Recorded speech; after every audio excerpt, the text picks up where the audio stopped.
Hey, how's it going, guys? Mr. Boss for the win here, and in today's Grand Theft Auto 5 video, we're going to be talking about the next update in Grand Theft Auto Online, the GTA 6 leaks, future Rockstar titles, and a whole lot more. That's right, I told you guys on Twitter to ask me some questions that you would want me to see touch on regarding a multitude of topics, but I wanted to specifically focus on the future. I'm kind of tired of talking about the gun running stuff, so I want to look to a little bit farther beyond that. So let's jump straight into it today, and let's not waste any more time. Our first question today comes from Duran, who says, judging on the DLC drip feed content we already have, how long do you think Rockstar will extend it to?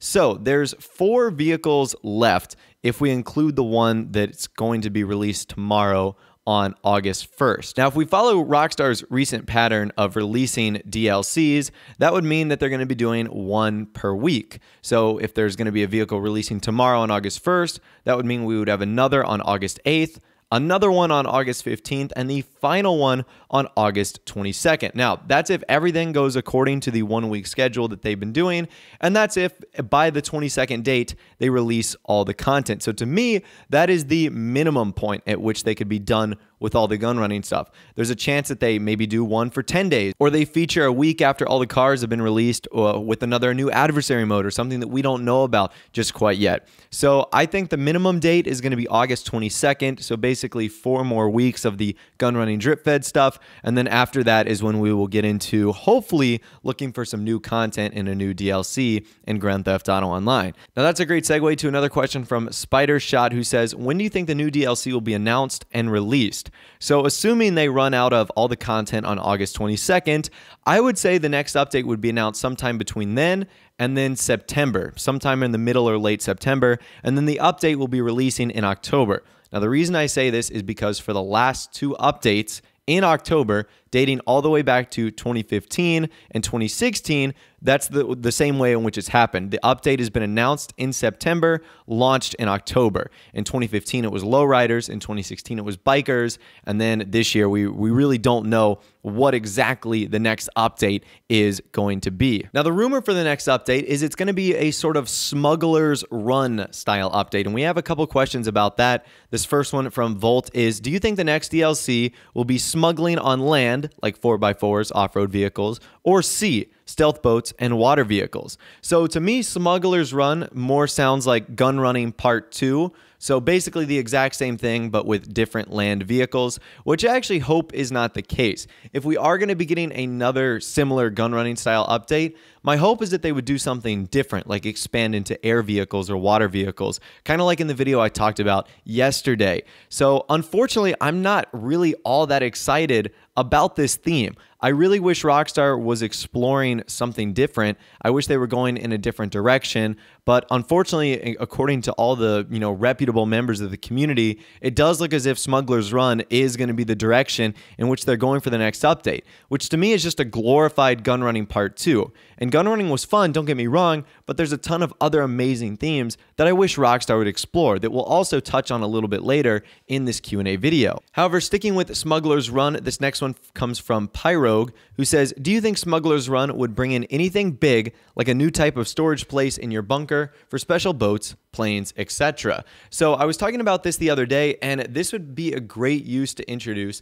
the aircraft carrier or the cargo plane. So for example, if Rockstar wanted to make this update more about the ocean and the water, the perfect vessel to mimic the MOC would be the aircraft carrier. You could bring boats in there, you could store them, you could even land helicopters, planes, and jets on there too. So I think that would be pretty cool. As you mentioned, an expansion to the bunker storage would be awesome. I'm not exactly sure how that would work since they're underground, so navigating boats would maybe be a little bit difficult. But as far as the planes go, I think what we talked about in my video the other day, like a giant cargo plane that would function just like an MOC, would be really cool. I think if Rockstar does follow up with the Smuggler's Run update, they're really going to need to make it unique. One of the big things I disliked about this update is the cars were cool, but they were just modifications of existing ones we've already had in the game, like the half-track dune loader. The weaponized Tampa was obviously just a modification of the Tampa, which is a vehicle we've had for a couple years now. So I really wish there was more new stuff and less do-it-yourself Mad Max stuff. All right, moving on to our next question from Merrick, who says, do you think it will be another big update, or a small update like a Cunning Stunt special vehicle circuit. I think he's referring to the next update and its size. I really hope that it's a normal-sized big update. Now that we're a couple months out from this, I think that Cunning Stunt special vehicle circuit was one of the worst updates that Rockstar has ever done. I mean, the new special vehicle races, I didn't really enjoy at all. I thought the vehicles were okay, but at the end of the day, there was only 4 of them, and then Rockstar stretched that content out for so long. They made that last like 2 or 3 months, which was really, really boring at times. So hopefully it is a normal-sized update. I would imagine as we get closer to the end of the year, Rockstar wouldn't mess around with any smaller updates like that. If anything, they would probably package a smaller update inside of the big one. For example, and that's a great segue into another question as well from Jacob, who says, do you think we are getting a Halloween update for GTA Online? So my prediction is that the next update will be coming out in October, and if it does, that would be the perfect opportunity for Rockstar to do something like putting a Halloween update into the game.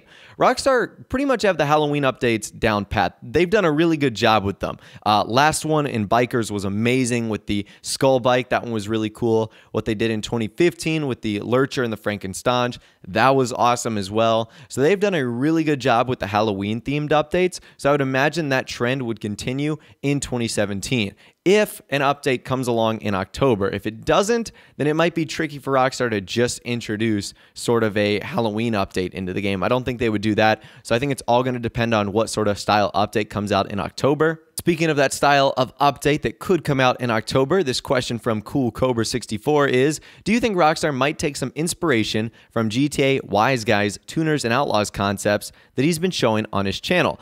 I sure hope so. And that was one of the themes that we actually touched on a couple weeks ago when I made a video talking about the most likely next update in online. One of those was the Tuners and Outlaws theme that you mentioned. Another one was a police update, Gun Running 2, something with aliens. So yeah, I think that it's definitely a possibility given the community support.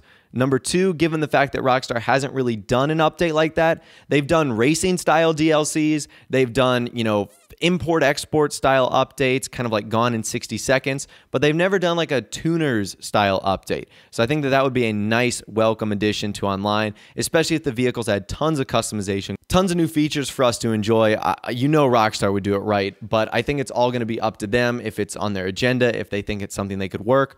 But no, Tuners and Outlaws would be absolutely awesome. All right, moving on, we got to talk about Grand Theft Auto 6 now. As you guys know, there's been a few leaks regarding this game as far as motion capture artists putting it on their resume and a little bit more. This first question comes from Urban, who says, do you think Tim Neff is a good actor to use in Grand Theft Auto 6 or Red Dead Redemption 2 as a protagonist, given his fighting skills, but pretty empty resume? So I think it's hard to judge because when you look at the Grand Theft Auto 5 actors for the protagonists, Sean Fontano, Ned Luke, Stephen Ogg, I definitely don't want to use the word nobodies as an insult, but they weren't like mainstream stars like they are today. And that's kind of the same way with Tim Neff. He really hasn't done anything mainstream, and he's mainly just had minor roles. But I think if Rockstar was working with Tim as their protagonist, they would have wanted him to be a whole lot more careful. And I think they would have told him, hey, don't put this on your resume. What I think has happened here is that Tim Neff did some motion capture work, maybe for NPCs or maybe for a side character for Red Dead Redemption 2 and possibly even GTA 6 because of the military background that he has. This guy's like freaking trained in every mixed martial arts possible. So that would obviously make him, well equipped to handle weapons and do stunts and stuff like that. So yeah, it would make sense that someone like him might put that in his resume. I think if he was the protagonist, he would have definitely been more close-lipped about it. And I think Rockstar would have made sure that something like that didn't get out either. So do I think he's our main guy here? Probably not. So I think that's why this ended up slipping out. This next question comes from Shots, who says, do you think we'll get some sort of tease or an announcement about GTA 6 after the release of Red Dead 2? Man, that is like way down the line. I think the way Rockstar is going to announce GTA 6 will be very similar to what they've done with previous games. Like with Red Dead Redemption 2, they just did like the red Rockstar logo. With Grand Theft Auto 5, I think they just like put out a tweet that said, hey, here's GTA 5, it's coming out soon. I think with 6, they're just literally going to put out a tweet that is like #VI or something like that. It's just going to be very simple. Rockstar is very fortunate that their company and their brand is like a self-generating hype machine when they put out something, people typically will hype it up themselves, so they don't have to do a whole lot of marketing. So I'd imagine that's what Rockstar would do on that front regarding GTA 6. And our last question today comes from Sander, who says, if we were to get Bully 2, which I would love, do you think it will be in the same school as Jimmy Hopkins or not? I don't think so. You have to think of the GTA scenario here. That would be like Rockstar putting out a new GTA game, but doing it in the same city with the same character, just like upgraded graphics and missions and stuff like that. That would be cool, but it wouldn't be all that exciting. So no, I don't think it's going to be Jimmy Hopkins. I think it's going to be a totally different school. I think it'll have the exact same vibe if indeed Bully 2 is a thing, and that's a sequel that they are making. But at the end of the day, no, I think it will be different, just like each GTA jumps from different characters and goes to different cities as well. But anyways, that's all the questions that I'm going to be answering in this week's Q&A video. Hopefully you guys did enjoy. As always, if you want to get featured in the next one, all you got to do is go down in the description, follow me on Twitter, and use the hashtag AskBoss when I'm looking for Q&A questions, and you might find yourself featured in the next one. If you did go and enjoy this video, though, a like rating would, of course, be awesome. And also, subscribe to my YouTube channel if you are new or you like daily GTA 5 videos like this. With all the way, guys, like I said, thanks so much for watching. Take care, and I'll see you guys in the next video.